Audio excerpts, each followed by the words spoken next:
అదే RTV app వార్తల్ని క్షణాల్లో చదివే అవకాశం ఉంటుంది. ఒక న్యూస్ పేపర్, ఒక టెలివిజన్ ఛానల్ మీ చేతుల్లో ఎప్పుడు ఉంటాయి. ఓపెన్ ఛాలెంజ్ విసురుతున్న ఒక్క అభివృద్ధి కార్యక్రమమైనా ఈ గ్రామంలో జరిగిందా? కేవలం దోచుకోవటం దాచుకోవటం తప్ప ఎక్కడ కూడా మరి అభివృద్ధి కార్యక్రమాలు జరగలేదు. మరి అప్పులు తీసుకొచ్చి పంచటమే అభివృద్ధి అనుకుంటే మళ్ళీ అప్పు తీర్చే బాధ్యత కూడా మన మీదే ఉంది. ఈ రోజు చూస్తే 1,00,000 కోట్లు మించిపోయింది మన అప్పు. మరి ఇవన్నీ కూడా ఎవరు తీర్చాలి? సరుకుల ధరలు ఏ విధంగా పెరిగిపోతాయో మనం చూస్తున్నాం.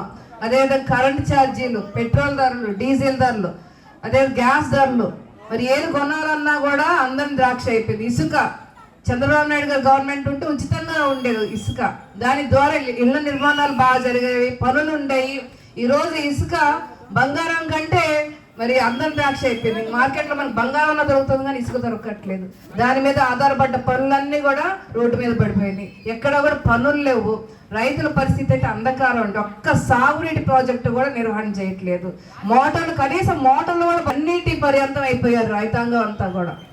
మహిళలకైతే భద్రత లేదండి. ఎక్కడ చూసినా దాడులు, మరి ముఖ్యంగా గంజాయి మాఫియా, మద్యం మాఫియా పెట్టయిపోతుంది రాష్ట్రం అంతా కూడా. మరి మహిళల మీద అఘాయిత్యాలు పెరిగిపోతున్నాయి. పిల్లల్ని ప్రాథమిక విద్యకు దూరం చేసింది ఈ గవర్నమెంట్.